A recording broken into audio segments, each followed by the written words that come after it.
Fluid mechanics मध्ये pressure आणि pressure हेडवरचा हा प्रॉब्लेम आहे. The pressure intensity at a point in A fluid is given 5 Newton per centimetre square. तर आपल्याला प्रेशरची value दिली 5 न्यूटन पर centimetre square. आता आपलं जे फ्लुइड मेकॅनिक्स मध्ये आपण युनिट घेतो ते न्यूटन पर मीटर स्क्वेअर मध्ये घेतो. त्यासाठी 5 न्यूटन पर सेंटीमीटरचं न्यूटन पर मीटर स्क्वेअर मध्ये कन्वर्ट करायला 10⁴ न आपण मल्टिप्लाय करतो. Find the corresponding height of the fluid, म्हणजे एच च्या व्हॅल्यू आपल्याला काढायच्यात. कोणत्या कोणत्या? Wien fluid is first water, म्हणजे एच फॉर वॉटर, एच म्हणजे प्रेशर हेड किंवा corresponding height, W for water. Second आहे ऑइल, तर इथं ओ फॉर ऑइल आहे. त्याची स्पेसिफिक ग्रॅव्हिटी म्हणजे कॅपिटल एच दिलेला आहे 0.9. आणि थर्ड आहे मर्क्युरी, तर एच फॉर मर्क्युरी आपल्याला फाइंड आउट करायचे. आता मर्क्युरीची स्पेसिफिक ग्रॅव्हिटी दिली नाही, पण आपण बाय डिफॉल्ट घेतो 13.6. दिली नसेल तर आपण हेच ॲझ्युम करतो. सेकंड आहे आपल्याला इथं वॉटर दिलेला आहे, म्हणजे वॉटरची डेन्सिटी आपण घेतो, जी स्टँडर्ड व्हॅल्यू आहे 1000 kg पर मीटर क्यूब. ही व्हॅल्यू आपण ॲझ्युम करून घेतो, का तर दिलेली नाही. तर हे कसं सॉल्व्ह करायचा प्रॉब्लेम ते बघूया. प्रेशरचा formula P is equal to rho G H असा आहे. इथं एच चा फॉर्म्युला काढायला काय करावं लागेल, रो आणि जी इक्वल टू साईनचे ह्या साईडला घ्यावे लागेल. इक्वल टू साईनचे ह्या साईडला घेतल्यावर काय होईल, डिवायडेड बाय होतील, म्हणजे पी ला डिवायडेड बाय, त्यामुळे पी अपॉन रो जी असा आपला फॉर्म्युला तयार होईल. तर आता हा फॉर्म्युला आपण सगळीकडे यूज करणार.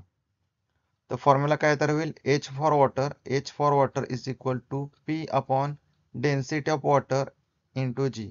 इथं आता आपल्याला पी जो आहे तो कॉमन दिलाय सगळ्यांसाठी, त्यामुळे पी घेतलाय. आता डेन्सिटी ऑफ वॉटर किती 1000 आहे.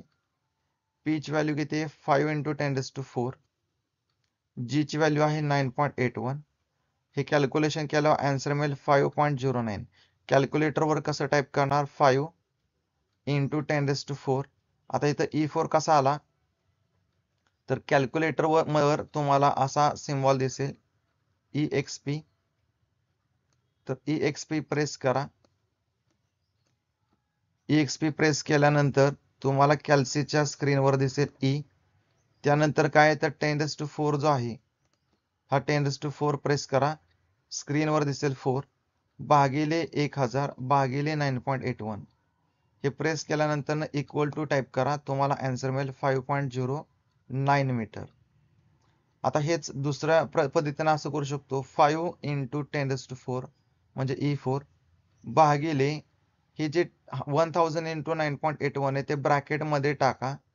इथं ब्रॅकेटच्या बाहेर भागिले टाका, ब्रॅकेट कंप्लीट करा आणि इक्वल टू प्रेस करा, तरी सुद्धा आन्सर मिळेल 5.09. नेक्स्ट आहे आपल्याला फाइंड आउट करायचे H for water, corresponding height for oil. आता ह्याचा फॉर्म्युला आपण इथंच काढलाय, H is equal to P upon rho G. इथं रो ची व्हॅल्यू घेणार आहे rho O, O for oil. आपल्याला ही व्हॅल्यू दिलेली नाहीये, त्याच्याऐवजी एस फॉर ऑइल दिलेली 0.9. कन्वर्ट करण्यासाठी आपण फॉर्म्युला यूज केला, rho is equal to S of oil into 1000. तर एस ऑफ ऑइल 0.9 इथं व्हॅल्यू टाका, आपल्याला आन्सर मिळेल 900. डेन्सिटी ऑफ ऑइल आपल्याला मिळाली 900, ती व्हॅल्यू आपण इथं टाकणार आहोत. पी ची व्हॅल्यू ऑलरेडी आपल्याला इथं गिवन डाटामध्ये दिली 5 × 10⁴, ती व्हॅल्यू इथं आपण टाकणार आहोत.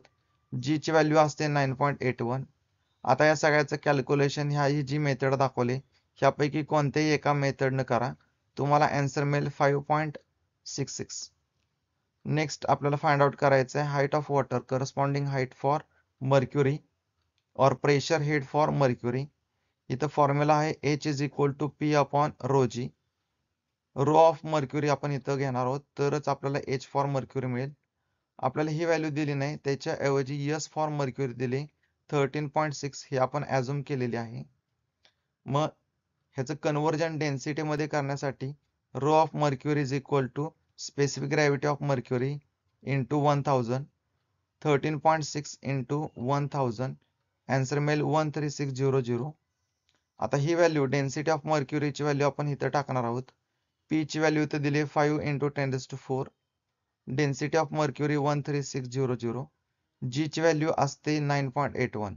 कॅल्क्युलेशन ह्याचं ह्या मेथडपैकी कोणत्याही एका मेथडनं करा, तुम्हाला आन्सर मिळेल 0.37. तर अशा प्रकारचे प्रॉब्लेम ते तुम्ही सॉल्व्ह करून घ्या. फॉर्म्युलांची लिस्ट जे आहे ते फ्लुइड मेकॅनिक्सच्या प्लेलिस्टमध्ये दिलेली आहे, ती एकदा रीड करून घ्या.